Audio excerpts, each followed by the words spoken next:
What if I told you the biggest addition for Nebraska this offseason wasn't an addition at all?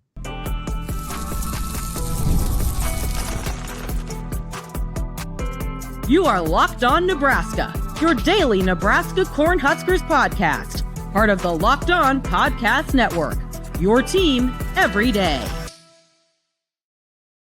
Hello, and thanks for making Locked On Nebraska your first listen every day. We are free and available wherever you get your podcasts and on YouTube, part of the Locked On Podcast Network, the #1 sports podcast network, your team every day. And this episode is brought to you by Game Time. Download the Game Time app, create an account, and use the code Locked On College for $20 off your first purchase. Welcome. Hello, I am Mitch Sherman from The Athletic. Connor Happer of 1620 The Zone is with me. You have found the Locked On Nebraska podcast. It is Tuesday, a Tuesday pod without the results of Monday's national championship. Congratulations to Indiana, the 2025 national champion. What an amazing story. And if the Hoosiers lost on Monday night, then congratulations to Miami.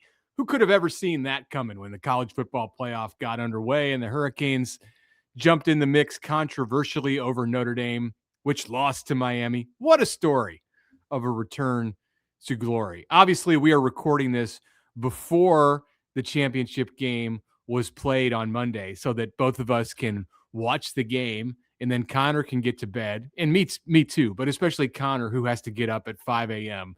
to do his morning radio. So we just hope that it was a great game and that you all got to watch, and it was worthy of the moments in this college football season that led us to Monday night. And when we get to the Wednesday podcast, Connor, we'll have some thoughts on the game. I cannot wait. Hello from the past. And I cannot wait to see what tonight's game is all about. Performance by Fernando Mendoza. That was great. I mean, rarely do you see a Heisman Trophy winner play like that in the national championship game.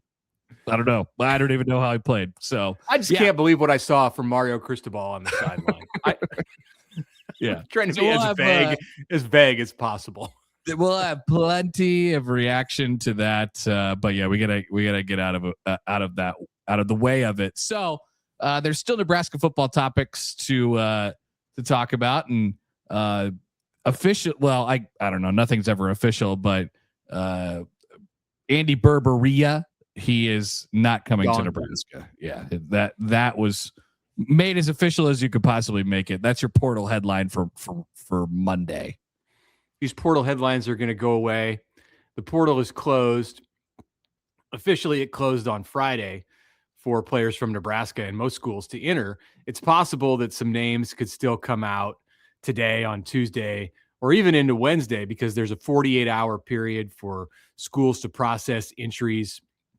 And with the weekend and Martin Luther King Day on Monday, some stuff might be lagging, but it's very unlikely at this point that a bombshell is going to fall on Nebraska. Those are famous last words. So let's just review this. And we want to talk about the players, not so much that Nebraska added. We went through a lot of that on Monday, and we will get to a lot of that as spring practice is like a month away, by the way, but we will get to that in the lead up to spring practice. And yeah, they're going to have the spring game on March 28th, as we said at the very end of the Monday podcast.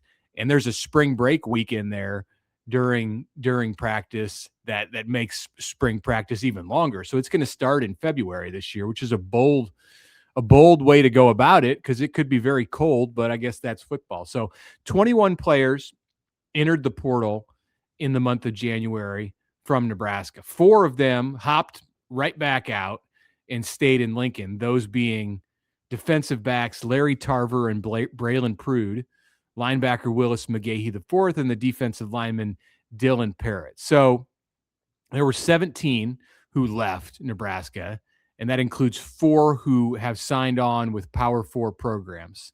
Dylan Raiola to Oregon, Malcolm Hartzog to Arizona, Houston Kahina-Torres to Michigan, and Kenneth Williams to Michigan State.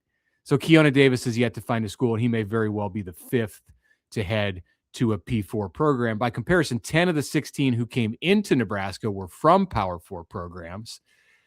And then there's a big list of players from Nebraska who could have been targeted, likely were targeted, but opted to stay in Lincoln.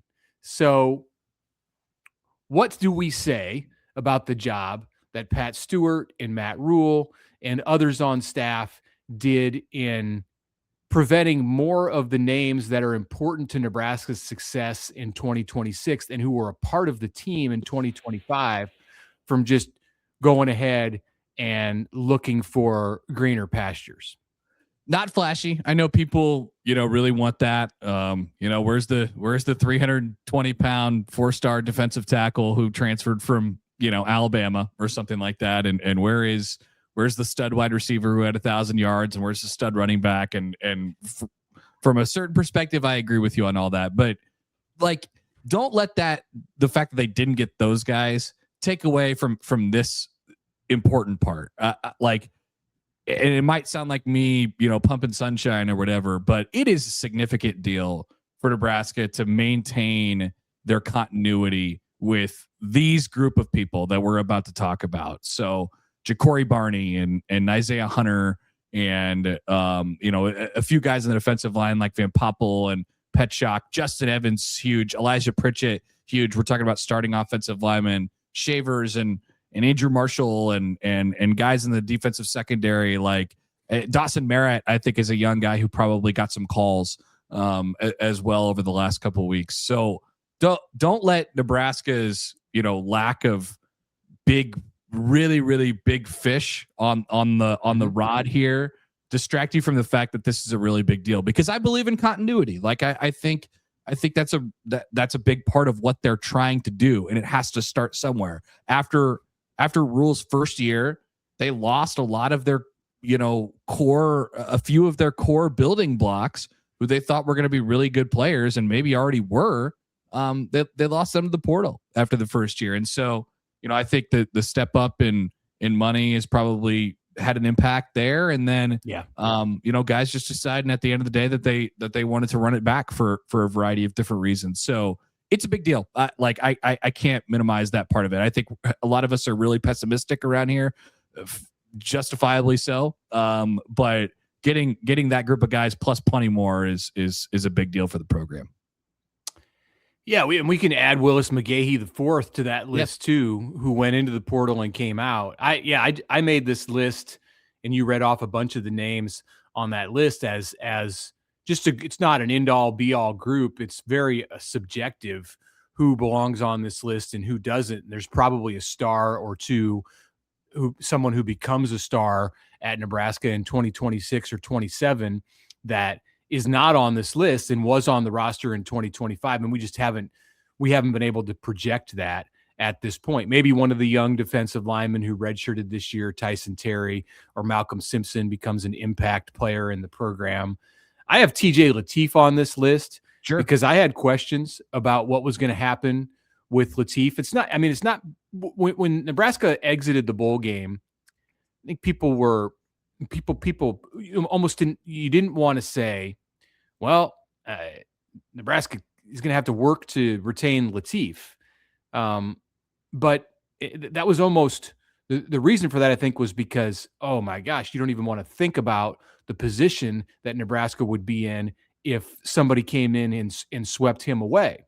And, there's a case to be made that he didn't do enough in 4 starts at the end of the season to warrant, a $750,000 offer from another school. But teams are, as Connor leaves me on this, on this recording, I'll just continue with my thought and hope that he comes back. The desperate team sets the market, as we've often said in this situation. And TJ Lateef, there's Connor. He is back. My internet browser just completely died. I had never. You made it back very quick. I'm sorry. That's impressive. No, I'm just continuing to talk about TJ Lateef and how a desperate team could have swept in and overpaid for him in the place that would have left Nebraska before Anthony Calandria came in, before Danny Kaelin came back. If Nebraska had at some point in January been without any quarterbacks on its roster, then the old DEFCON meter would have had to would have had to creep toward like DEFCON 1. We're still in the 3 range as the meter shows there on the screen for our YouTube viewers. And I think that's a good place for Nebraska. That's an accurate place, DEFCON 3 to 3.5 for Nebraska to sit going into the month of February. But things could have been much worse if, say, a TJ Lateef or Ja'Cory Barney or an Isaiah Hunter. I put Quinn Clark and Jeremiah Jones on this list too, two young players at the receiver spot. Jones got a lot of talk at the beginning of the season, like in camp about, and before camp even. He was a late addition to the roster, was not a spring enroll. He didn't get to Nebraska until June, but what he did in the summer to turn heads just with his size and skill led the coaches to believe that there are big things for him to come. And he redshirted this year, wasn't a factor in the season, but I believe that can change in 2026. And I think there are other programs out there that know that. Somebody could have come in and thrown a bucket of cash at him and taken him away from Nebraska, but it didn't happen. And it didn't happen with the vast majority of players who have big potential for the Huskers over the next couple of years. Yeah, listen, whether you're good or whether you're not good, you don't want to have year over year where you're just rebuilding your entire roster. You obviously it's a problem if you're good and you're getting all your players, poached or whatever. If you're not good, I would imagine one of the reasons why you're not good is because you're not keeping, continuity going and you're not able to probably play, pay any of your good players to stay. It's just not a good situation. I know people do this because they've seen stuff. They've seen how you can rebuild a college football team overnight and all these different things. And they dream about whatever. And then they look at how Nebraska played, especially at the end of the year. And they say, well, who on this team is worth keeping? Literally nobody. That's not true. Nebraska has good enough players, as stated by the coach himself. And they have to get them to play better. They have to find the right system that they work in, and they have to get the most out of them. They have to do a better job at that. In order to make that picture look better, you have to have continuity. You have to keep guys year over year. So I know it doesn't feel good and all those different things, but this is the way to do it. I said this from the very beginning. I knew that these last 3 weeks were not going to be a good 3 weeks for Nebraska football, just in terms of what they weren't going to get in the portal and what they potentially could lose. Although that didn't turn out as badly as I thought it was going to. I knew that this wouldn't be a very positive time, but the way that they're doing it, as far as the roster is concerned right now, is the right way. That you have to bring the majority of your roster back year over year. Let's come back and dig a little deeper into that question about whether this 3-week stretch in January was in fact a positive time for Nebraska, or if it was not. And some Nebraska basketball talk after this. All right. Monday was the last night of the college football season. We're going to mourn the end of college football now for 8-9 months. There's nothing like it. There's nothing like college football. There's nothing like college sports with the packed stadiums, the packed arenas. No matter what sport it is, if it's football or basketball, you want to be right in the middle of it all with the energy and the moments that you remember forever. But actually getting tickets to those events, well, that part can be frustrating with long queues, logins, and prices that jump at checkout. That's why Game Time gives the advantage back to fans. It's the easiest way to unlock amazing tickets and experiences in just a few taps. The app is incredibly easy to use. You can go from browsing to buying in just minutes. You can see your seat views before you buy, so you know exactly what you're going to get. There's the zone deals where you pick a section in the arena. Game Time picks the seats. They save you the money. Know the prices up front. Make the whole process stress-free. Take the guesswork out of buying tickets with Game Time, college football and basketball tickets. Download the app, create an account, and use the code LOCKEDONCollege for $20 off your first purchase. Terms apply. Again, that's code LOCKEDONCollege for $20 off. Download the Game Time app today.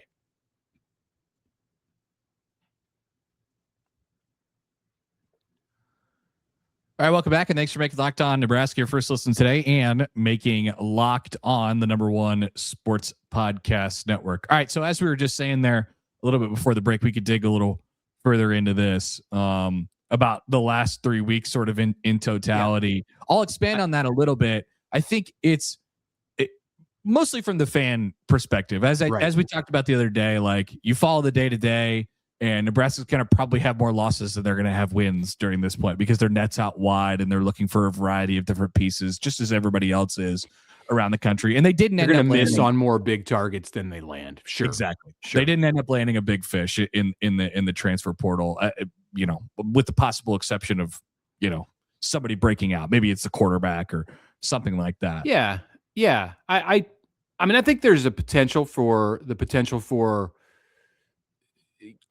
some stars in that group. So maybe an all Big Ten player or two in that group. I think that the defensive players that Nebraska added from San Diego State could be breakout players in 2026. I think one of the offensive linemen could really be a hit for Nebraska. But you're right, Nebraska didn't sign someone who was ranked among the top 10 or the top 20 of all available players. It didn't get a top 3 quarterback out of the portal in a year where everyone knew that Nebraska was going to go out and seek a quarterback. So I'm with you that the fan reaction, like this, it was a cascade of negativity in late November and through the month of December because of losses on the field and changes that were occurring in some pretty important spots for Nebraska on the coaching staff. And those things continue as we now wade into the waters of late January.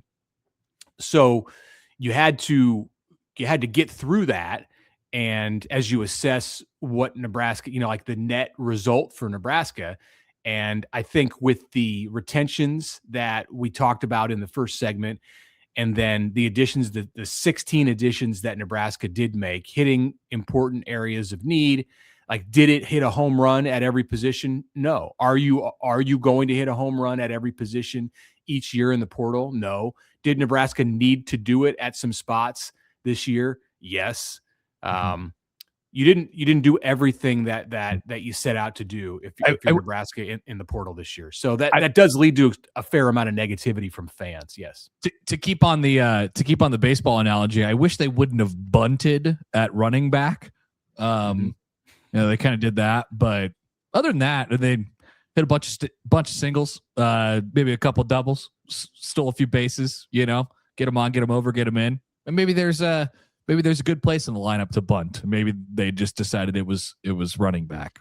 I was talking to your 1620 colleagues on Monday afternoon, Josh and John, and they asked me to assign a grade to what Nebraska did in the portal over the month of January. And I said, I think it's a solid B. I think if they would have gotten Terrence Green, well, I didn't say this, but my thought now after saying what I said, if Nebraska would have landed Terrence Green from Oregon and Andy Berberia from Iowa Western, which technically wasn't a portal ad, then it could have crept up to a B+.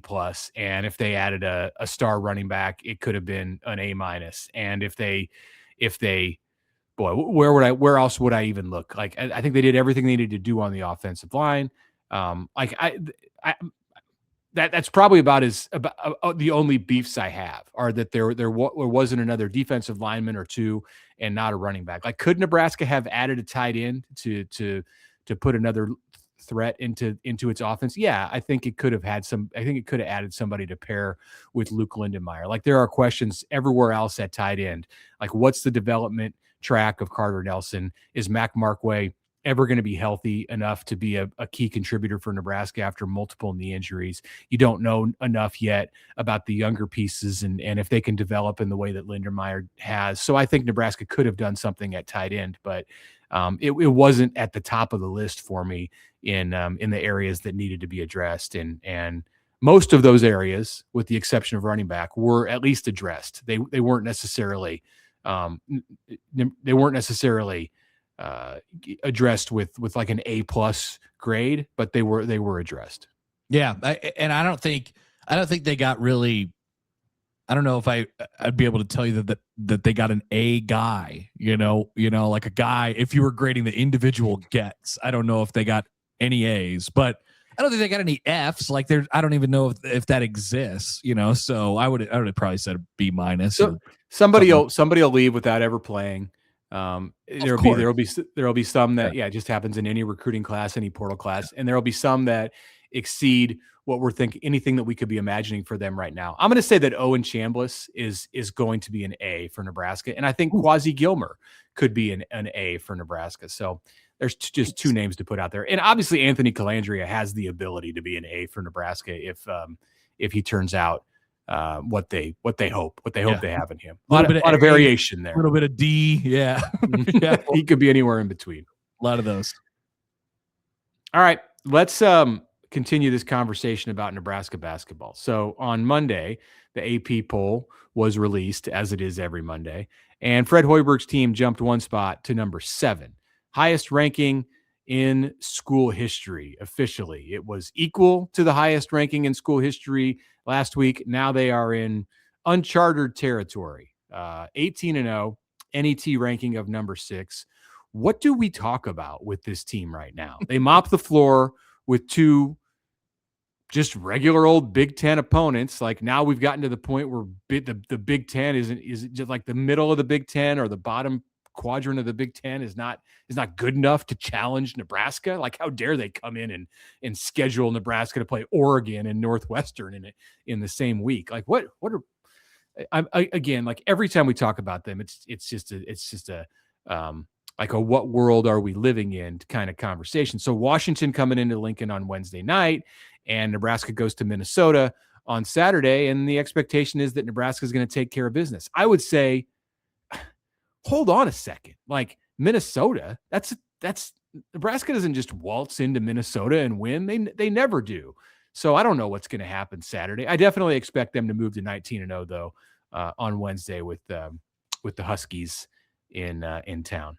I'll say this. I guess it's just another angle. I do think 8, by the way.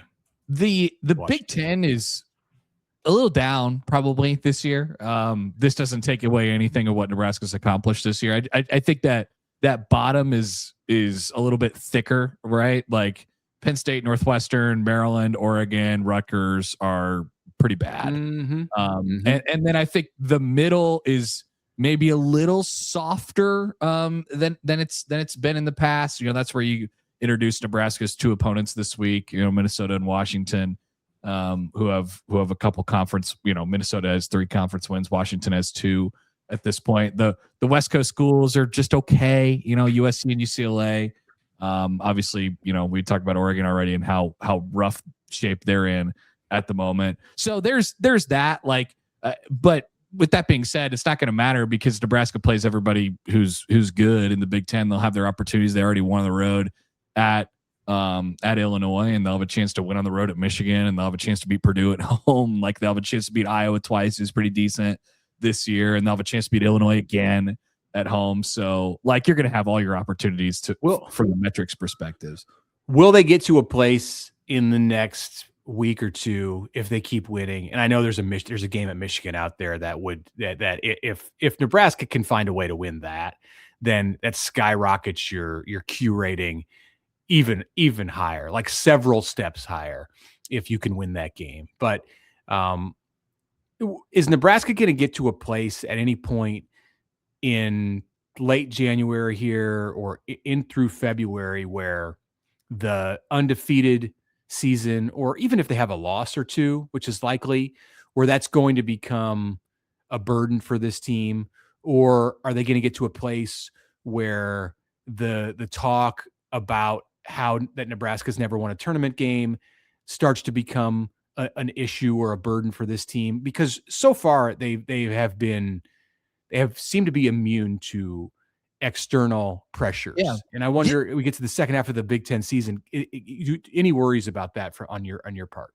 I mean, not really, but they're just playing so well right now. And, it's hard for me, given what I just said about the Big Ten, you still play Washington, Minnesota, Rutgers, Northwestern, Penn State, and Maryland. They're all still coming on the schedule. Like it's almost difficult for me to imagine them losing more than like 4 games, the rest of the, in the entire regular season, which would put them at 27-4 for the regular, and that'd be like a 1 seed, so, and that's 16-4 in the league. And that's like, I'm stretching, I don't even know where those would come from. So like, maybe that's a little bit of a conversation when it comes time to compare them to like other national championship caliber teams. It's like, well, they peaked too early, and all their wins were in January, or whatever it might be. Like, maybe that's a conversation if you're trying to poke holes with them, but that's what everybody's trying to do with the best handful of teams in the country, around tournament time. Like, what's wrong with them? What's wrong with their resume? And I'm sure Nebraska will go through that ringer as well. Okay, and we'll be back on Wednesday with more basketball talk. We'll be back in this show with more football talk. We are going to take a break and return to discuss the makeup of the defensive staff and how this thing shook out, because I think that they're done. They're done putting together a defensive staff, how it shook out, and if Nebraska, in fact, has too many defensive coaches, if that's a possibility. That's next.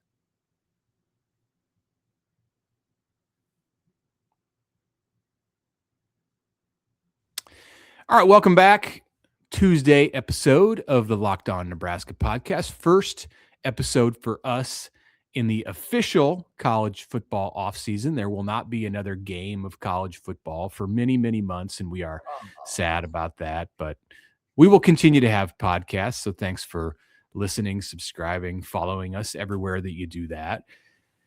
All right, Nebraska defensively on the football side of things has a new defensive coordinator, as we all know, Rob Aurich. And Rob Aurich is going to help coach Rob Dvorak with the Nebraska linebackers, Matt Rhule made clear during his radio appearance on the Huskers radio network on Friday night.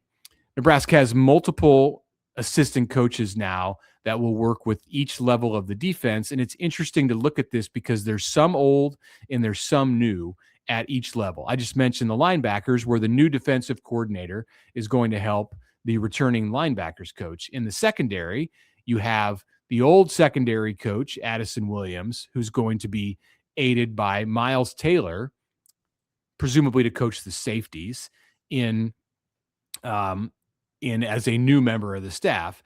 And defensively up front, this is where the most mixing and matching has occurred. You have Corey Brown as your defensive line coach working with the tackles. You have Roy Manning as your edge rushers coach, new to Nebraska, as is Corey Brown. And then there's Phil Simpson, who is back for Nebraska after working with the defensive ends last season. And you throw in Phil Snow, who's kind of the old guard.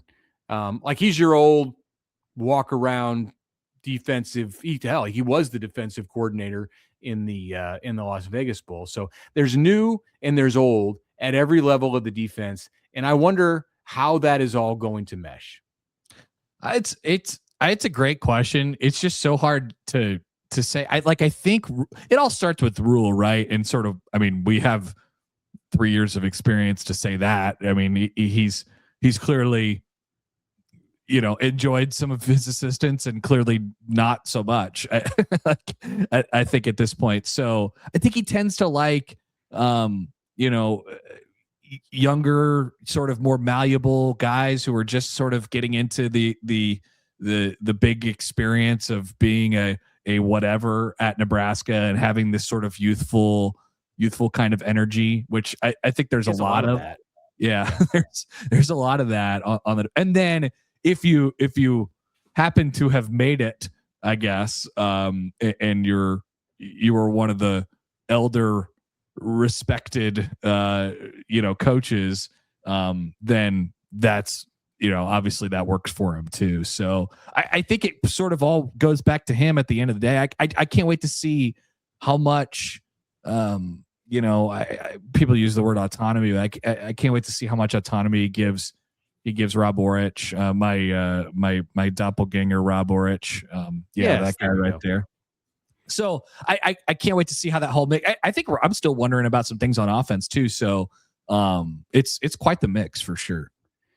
I think that on the defensive side, Aurich is the key, and how accepting is he of the Addison Williams, Rob Dvorak, Phil Simpson, Phil Snow section of this coaching staff? Like they come from having worked with Tony White and having worked with John Butler. I understand Phil Snow was new to the staff in an official capacity in 2025, but he had interactions with Tony White in 2024. Like there's this part of the staff that predates all the way back to the beginning. Addison Williams was new last season. But this segment of the staff that mostly goes all the way back to the beginning with Matt Rhule, and then Nebraska seems to have really turned the page, or is attempting to turn the page as much as possible here in 2026, bringing in Aurich from San Diego State, and he's adding Corey Brown and Miles Taylor, and Roy Manning, I think it's up to him. It's up to he's the boss of the defense. I mean, you could say it's up to Rhule, but I think when those defensive coaches get together and they have to sort out responsibilities, I mean, it's a real thing. Like, all right, who takes this group in practice for this, and who handles this meeting, and who handles this film session? And if this player has a concern and he needs to go to his position coach, well, who is his position coach if he plays a certain position? Do you go to Aurich or do you go to Dvorak? Like, is there is the possibility of having like tension between the old and the new? Like, we're trying to do things this new way, and these old guys, want to stick with what Rhule has favored through his time at Nebraska. And I've seen situations like this where it can lead to disharmony, and it's really going to be up to Rob Aurich to diffuse that situation. It can all work out and it can all be good, but that's not a given here, especially as we're only in the month of January. The only reason I wonder about the Rhule part so much is just because of what he said about Butler on the way out, and how he tried to, paraphrasing, when he tried to kind of force a different thing, and didn't